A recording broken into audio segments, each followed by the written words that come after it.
नमस्कार, स्वागत है आपका एबीपी न्यूज में। आपके साथ मैं हूं नेहा पंत। देश के पर्यटन मंत्री श्रीपद नाइक ने कहा है कि पब कल्चर देश की संस्कृति के खिलाफ है। नाइक के इस बयान का तमाम राजनीतिक दलों ने विरोध किया है। इस बयान ने एक बड़ा सवाल भी खड़ा कर दिया है कि क्या पब कल्चर से देश बर्बाद हो रहा है। जो हमारे संस्कृति के विरोध में कुछ होगा वो हम नहीं चाहेंगे। जो कल्चर के विरोध में जो कुछ होगा उसके लिए हम विरोध करेंगे। संस्कृति की दुहाई देकर देश के पर्यटन मंत्री जिस पब कल्चर के विरोध में आज उतरे हैं, उसकी शुरुआत गोवा के ही मंत्री ने 15 दिन पहले की थी। पयर जो हांगा मारामारी जाली पणजे रातची, ती पब संस्कृतीक लागून जाली। मेळत तशी भुरगीं आमची चली भुरगीं ती मेळत तशे कपडे घालून जर पबांत गेली आसत थंय कितें जातलें। श्रीपद नाइक अब इसी विरोध की कड़ी में नया नाम है। इससे पहले श्री राम सेना के समर्थक पब कल्चर के खिलाफ बवाल कर चुके हैं। ये तस्वीरें 5 साल पहले की हैं। तब मैंगलोर में श्री राम सेना के समर्थकों ने पब कल्चर के विरोध के नाम पर लड़कियों की पिटाई तक कर दी थी। बीजेपी के नेता श्री राम सेना की कार्रवाई का समर्थन तक कर चुके हैं। अब देश के पर्यटन मंत्री के पब विरोध वाले बयान को महिला आयोग ने घटिया सोच वाला बयान कहा है। बहुत सिकुड़ी हुई सी मानसिकता है, नैरो माइंडेडनेस है जिसको उन्होंने कहा है। बाकी विरोधी पार्टी के नेताओं का कहना है कि किसी चीज को थोपने से संस्कृति ठीक नहीं होगी, उसके लिए ठोस प्लान चाहिए। जहां तक पब्स का ताल्लुक है उस पे विचार किया जा सकता है, लेकिन इसमें भी मैं ये कहूँगा कि आदमी की आज़ादी का हमें ख्याल रखना पड़ेगा। विचार और संस्कृति लादने से लोग नहीं स्वीकारते, प्रचार प्रसार करके अच्छाइयाँ समझानी पड़ती है। इससे एक दिन पहले ही कर्नाटक में विधायकों की कमेटी ने रेप की बढ़ती घटनाओं के लिए मोबाइल को जिम्मेदार बताते हुए स्कूल कॉलेज में बैन करने की सिफारिश की थी, जिसका केंद्रीय मंत्री अनंत कुमार ने समर्थन किया था। In college campuses, especially in primary and high school campuses, the mobiles should not be allowed. बड़ा सवाल ये है कि समाज के कथित ठेकेदार हर चीज के लिए महिलाओं को ही कटघरे में क्यों खड़ा कर रहे हैं। सवाल यही उठ रहा है कि क्या पब कल्चर देश को वाकई में बर्बाद कर रहा है। हमारे साथ आज की इस चर्चा में बीजेपी से सुधांशु मित्तल जी और कांग्रेस पार्टी से ब्रजेश कलप्पा साहब मौजूद हैं। सुधांशु जी, सवाल ये कि पर्यटन मंत्री श्रीपद नाइक ने जो बात कही है, क्या वो ये कहने की कोशिश कर रहे हैं कि पब कल्चर देश की संस्कृति को खत्म कर रहा है, देश को बर्बाद कर रहा है?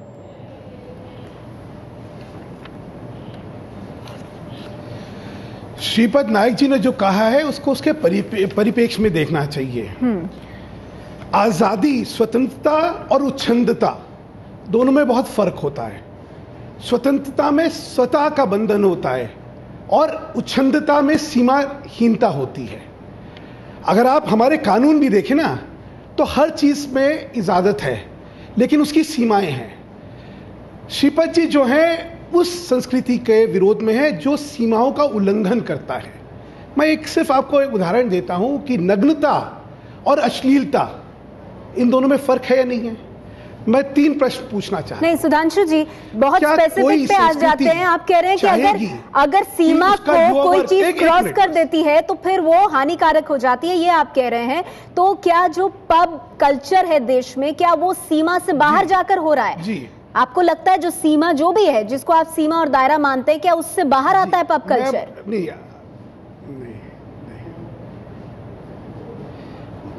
पब कल्चर अपने आप में सिर्फ नहीं खराब होता है। अब जब पब में जाके अगर बच्चे जो हैं वो नशीले पदार्थ, ड्रग्स लेंगे तो हाँ, ये कल्चर खराब होगा। अगर वो सीमा तक मदिरा पान करेंगे और उसके ऊपर जाके रात को हुड़दंग करेंगे, रात को डेंजरसली गाड़ी चलाएंगे तो हाँ, वो खराब होगा। नग्नता हो और अश्लीलता हो, दोनों में फर्क होता है। अगर अश्लीलता का वहां पे व्यवस्था होगी तो हाँ, खराब होगा। ठीक है, तो आप इस चीज को इसके परिप्रेक्ष्य में देखिए। ठीक है, आपने परिप्रेक्ष्य समझाया, क्योंकि ये बात श्रीपद नाइक साहब ने अपनी बात में नहीं कही थी, लेकिन आप उसका परिप्रेक्ष्य समझा रहे हैं। हमारे साथ कांग्रेस पार्टी से ब्रजेश कलप्पा साहब मौजूद हैं। ब्रजेश जी, आपने सुना सुधांशु मित्तल जी को, उन्होंने इस तरह से इसका परिप्रेक्ष्य समझाया और कहा कि श्रीपद नाइक जो कि पर्यटन मंत्री हैं, पर्यटन राज्य मंत्री, उनके बयान को भी इसी दृष्टि से देखना चाहिए। आप क्या कहेंगे? देखिए नेहा जी, ऐसा है कि बीजेपी और आरएसएस का जो सोच है वो थोड़ा कट्टर सोच है। अब देखते हैं कि जो श्रीपद नायक साहब ने आज जो बोला हुआ पब कल्चर के बारे में, या तो फिर आप पहले देखेंगे कि कॉन्डम्स के बारे में जो हर्षवर्धन जी ने कहा था, और देखेंगे कि सेक्स एजुकेशन के बारे में जो हर्षवर्धन जी ने कहा था, उससे पहले जो है उनका रवैया जो रहा है वैलेंटाइंस डे के बारे में, गे सेक्स के बारे में क्या उनका रवैया रहा है। और अब सीसीटीवी जो अब लगाए हैं कर्नाटक में, आप देखते हैं कि कर्नाटक का बीबीएमपी जो बीजेपी पावर में है, उधर उन्होंने सीसीटीवी लगाया है कि भाई हम पार्क में देखेंगे कि ये जो कपल्स जाते हैं वो करते क्या है। अब खेद है कि हमारा एक सांसद एमएलए जो है वो शकुंतला शेट्टी जो है वो हाल ही में वैसे 2013 में वो हमारे पार्टी में आई थी, वो बीजेपी से आई थी। खेद है कि भाई उन्होंने एक कमेटी के रिपोर्ट में ये भी कहा है कि भाई आप मोबाइल कल्चर का आप जो है उसकी वजह से आप रेप बढ़ती है। ये तो हमारी बहुत खेद की बात है, लेकिन हमारा चीफ मिनिस्टर ने बोल दिया है, देखिए हम इस कमेटी का रिपोर्ट को जो है हम बिल्कुल लागू नहीं करेंगे। इस बारे में जो है हमको श्रीपद ब्रिजेश कलप्पा जी, आप कह रहे हैं कि जो नीतियां हैं वो कट्टरपंथी सोच दिखाती है। वैसे मधु किशोर जी भी जुड़ गई हैं, लेकिन मधु जी के पास आने से पहले सुधांशु जी संक्षेप में आप इसका जवाब देना चाहेंगे कि एक के बाद एक जो इस तरह के बयान आ रहे हैं अलग अलग कॉन्टेक्स्ट में, उसके बाद ये सवाल उठ रहा है कि किस तरह की नीतियां हैं आपकी, क्या जो चीज आपकी सोच से जो भारतीय संस्कृति को दिखाती है उससे नहीं मिलती है, उस चीज को आप पसंद नहीं करते और उस पर पाबंदी लगाने की बात करते हैं?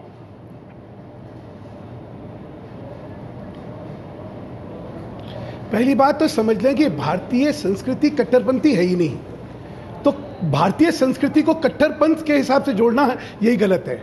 दूसरी बात, मैं ब्रिजेश जी को याद दिलवाना चाहता हूं, ब्रिजेश जी आप ही के महाराष्ट्र प्रदेश में डांस बार को बैन कराए आप लोगों ने, तो फिर क्यों कराए? क्योंकि कहीं आपको लगा ना कि सीमाओं का उल्लंघन होता है। हर चीज हम लोग खिलाफत की दृष्टि से बात करें, ये ठीक नहीं होता है।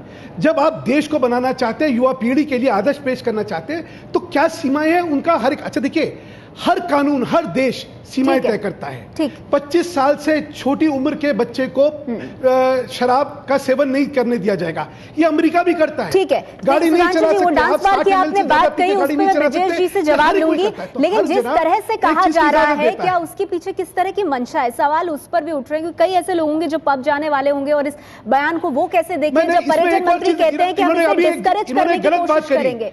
इन्होंने मैं उस पर आऊंगी सर, लेकिन हमारे साथ मधु किशोर जी भी जुड़ गई हैं, तो मैं उनकी भी प्रतिक्रिया इस पे लेना चाहती हूँ। गलत बात कही मधु जी, आपसे जानना चाहूंगी। इन्होंने कहा कि वैलेंटाइन डे को हम लोग ने अपोज करा, हमने कभी भी वैलेंटाइन डे को नहीं अपोज करा। हाँ, नहीं, वो श्री राम सेना और तमाम उन संगठनों की बात कर रहे हैं जिनकी तरफ से बहुत ज्यादा दिक्कतें सामने आती है, और शिवसेना जो आपका गठबंधन साथी है उनकी तरफ से कोई लेना देना नहीं है। शिवसेना से तो लेना देना, और शिवसेना का तो रहा है इस तरह का जो रवैया है इन चीजों के प्रति, लेकिन वो एक अलग चर्चा हो सकती है। शिवसेना क्या करे उनसे पूछे, ठीक है, आप भाजपा की बात करिए। ठीक है, उस पर नहीं जाएंगे, वही मैं कह रही हूँ अलग चर्चा है, तो उसमें अभी हम नहीं पढ़ेंगे। लेकिन जो आपने डांस बार की बात कही मैं पूछूंगी ब्रिजेश जी से, लेकिन उससे पहले मधु जी मैं आपसे जानना चाहूंगी, श्रीपद नायक साहब का जो बयान आया है और उससे एक सवाल खड़ा हो रहा है जो कई लोग पूछ रहे हैं जो पब कल्चर के समर्थक हैं या पब्स में जाते हैं, वो ये जानना चाहते हैं कि क्या वाकई में वो ये कह रहे हैं या ये कहने की कोशिश हो रही है कि पब कल्चर देश को बर्बाद कर रहा है।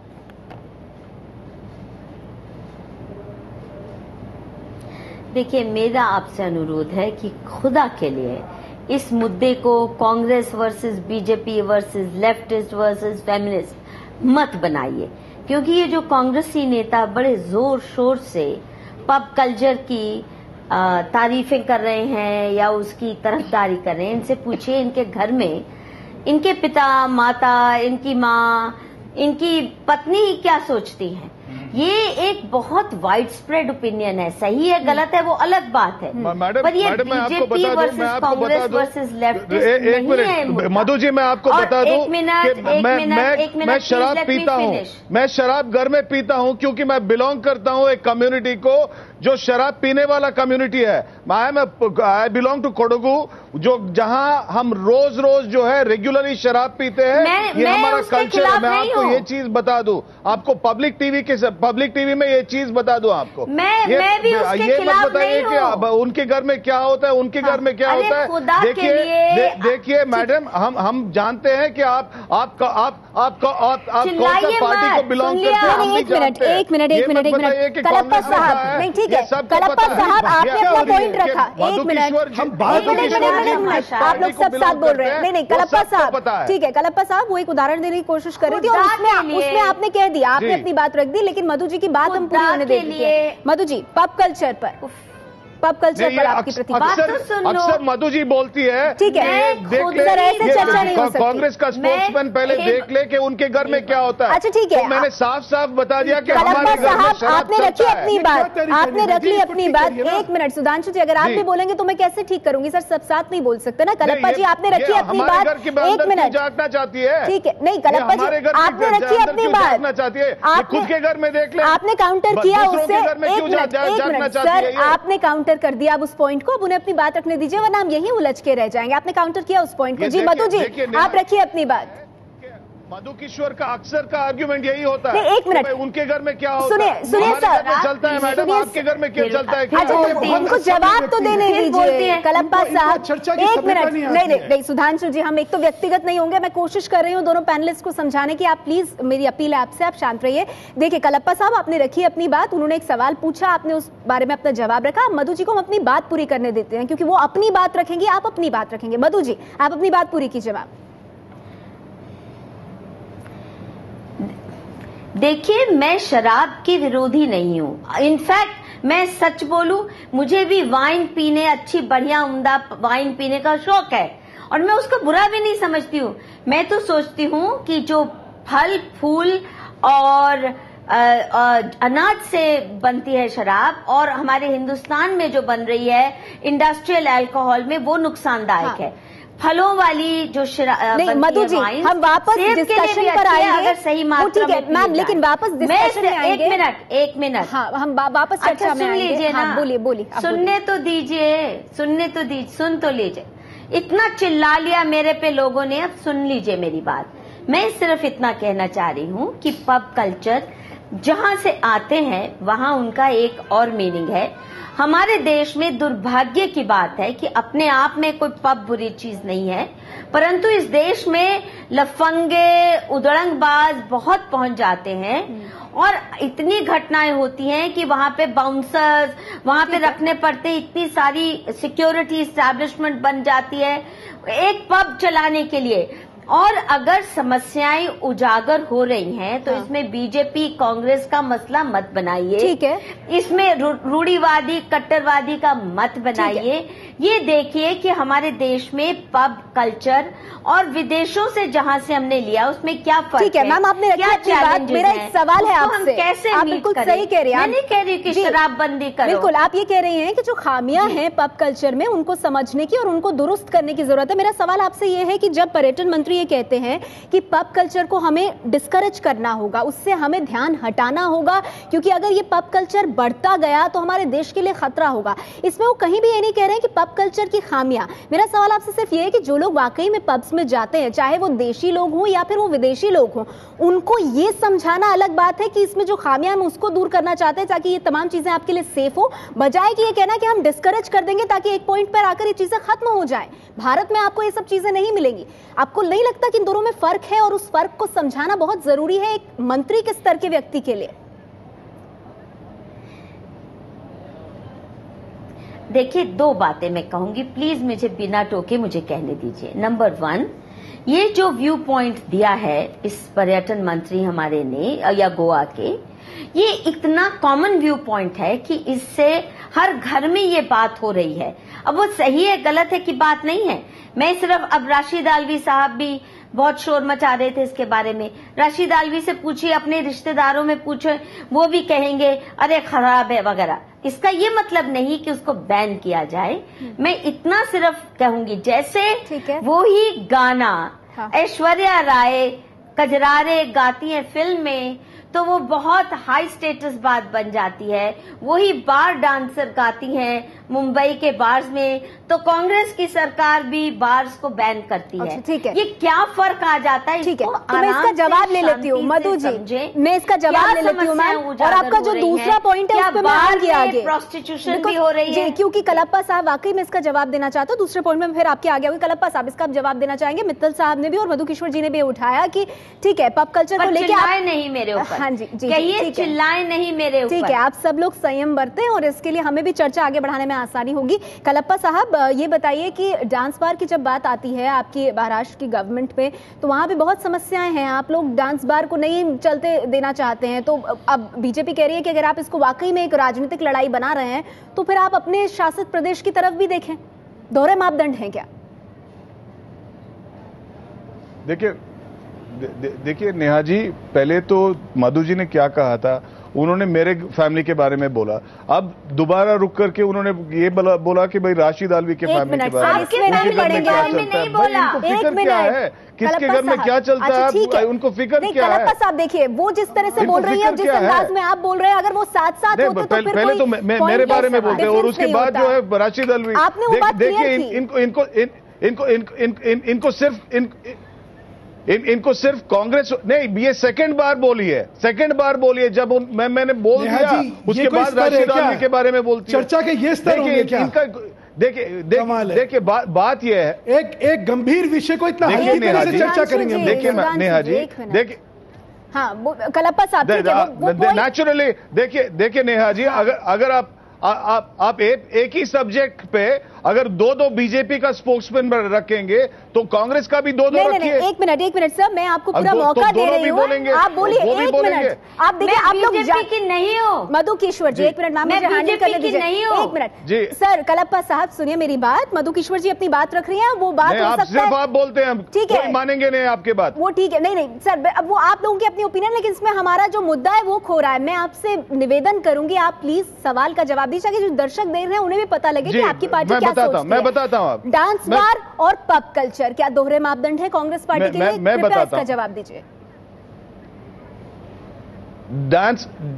डांस बार्स अलग है मैडम, पब कल्चर जो है कंप्लीटली डिफरेंट है। पब कल्चर जो है वो है कि यूथ जो है वो जाना चाहते हैं पब्स में। जो डांस बार्स में जो जा रहे थे, वो जो मुंबई पुलिस का जो राय था उसके मुताबिक जो है थोड़ा क्रिमिनल एक्टिविटी वहां चलता था, इसलिए ये डांस बार को जो है ये एनसीपी ने, कलप्पा साहब यही बात बीजेपी की तरफ से कही जा रही है कि पब कल्चर में जो इलीगल अवैध काम हो रहे हैं उनको दूर करने की जरूरत है। हालांकि पर्यटन मंत्री ने जो बात कही उसमें ये बात स्पष्ट रूप से सामने नहीं आई, लेकिन इलीगल हो रहा है मैडम, इस पर हम आगे चर्चा करेंगे। मैं सुधांशु जी से यही जानने की कोशिश करूंगी कि वो अश्लीलता की जो बात हो रही है, जो इलीगैलिटी की बात हो रही है, वो क्या है, उस पर हम आगे बात करेंगे। एक छोटा सा ब्रेक ले रहे हैं, सिर्फ 1 मिनट का, फौरन हाजिर होंगे। चर्चा जारी है हमारी कि क्या पब कल्चर देश को बर्बाद कर रहा है।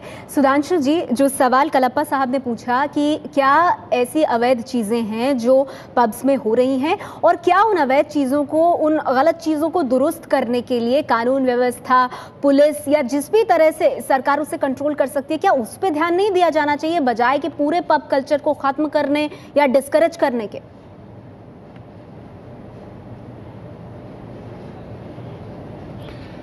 नेहा जी, पहले तो मैं एक और चीज़ कहना चाहता हूँ। इसको जैसा मधु जी ने कहा ना, भाजपा बनाम कांग्रेस, इसको करने से फायदा नहीं है। ये बड़ा एक गंभीर सामाजिक समस्या है। हाँ। मैं कुछ बिंदु आपके सामने रखता हूँ। क्या ये सत्य नहीं है कि पब्स में ड्रग्स का सेवन, उसका प्रचलन होता है? हर एक को व्यक्तिगत जानकारी है और बच्चों के प्रति कितना हम लोग चिंतित होते हैं। मैं भी खुद, मेरे बच्चे हैं, एक पेरेंट की तरह मुझे पता है मुझे कितनी चिंता होती है कि ठीक है, मदिरा सेवन जो है वो हिंदू संस्कृति, भारतीय संस्कृति का अंग होगा। सुरा, सोमरस ये थे, लेकिन सब जो थी अपनी सीमाओं में थी। लेकिन नशीले पदार्थ एक ऐसी चीज है जो पूरी युवा पीढ़ी को नष्ट कर सकती है। क्या इसका चिंतन होना चाहिए, नहीं होना चाहिए? क्या सीमाओं के जब उल्लंघन होके लड़ाई झगड़े होते हैं, अश्लीलताएं होती हैं, वहाँ गाड़ियों में जिस तरह गाड़ी रात को चला के अपनी जीवन को असुरक्षित करते हैं, या जो चलने वाले और यात्री होते हैं उनके जीवन पे खतरा हो जाता है। ठीक है, क्या ये होता ही नहीं होता? ठीक है, अगर ये सत्यताएं हैं, ठीक है, ये सत्यताएं हैं, तो क्या इन सत्यताओं को मानकर नहीं, उसकी तरफ तो कोई भी नहीं जाएगा। कोई भी सेन इंसान जो होगा वो कभी ये नहीं चाहेगा कि ऐसी गलत चीजें जो है वो आगे बढ़े। लेकिन सवाल ये है कि इनको रोकने के लिए कि कानून व्यवस्था दुरुस्त नहीं होनी चाहिए। आफ्टर ऑल पब इलीगली कहीं भी नहीं चल रहा है, राज्य सरकारों से लाइसेंस लेके चल रहा है, तो क्या उस पे लगाम लगाने की जरूरत नहीं है, बजाय कि इसके कि हर व्यक्ति जो बिल्कुल साफ और सही मन से जा रहा हो पब क्योंकि उसको पसंद है वहां जाना, वो भी इन सब चीजों के घेरे में आ जाए।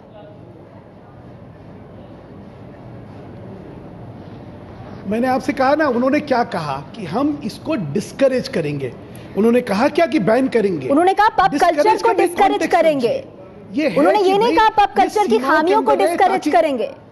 हाँ, डिस्करेज करेंगे उन्होंने। नहीं, सुनिए, पब कल्चर को आज के परिप्रेक्ष्य में देखिए। आप जो है, आप किसी भी चीज को जब देखते हैं तो आज की सत्यता के परिप्रेक्ष्य में देखते हैं। और पब कल्चर की सत्यता कोई ऐसा आदमी है जो मैं कह रहा हूं उसको झुटला देगा? कोई नहीं झुटला। मैं कलप्पा साहब से इसका संक्षेप में जवाब ले लूं, फिर मैं मधु जी के पास जाऊंगी। जानते हैं पुलिस ने क्या कहा? एक मिनट, हाँ, सुन लेते हैं सर, उनको भी सुन 1 बजे के बाद पब कोई चलेगा नहीं।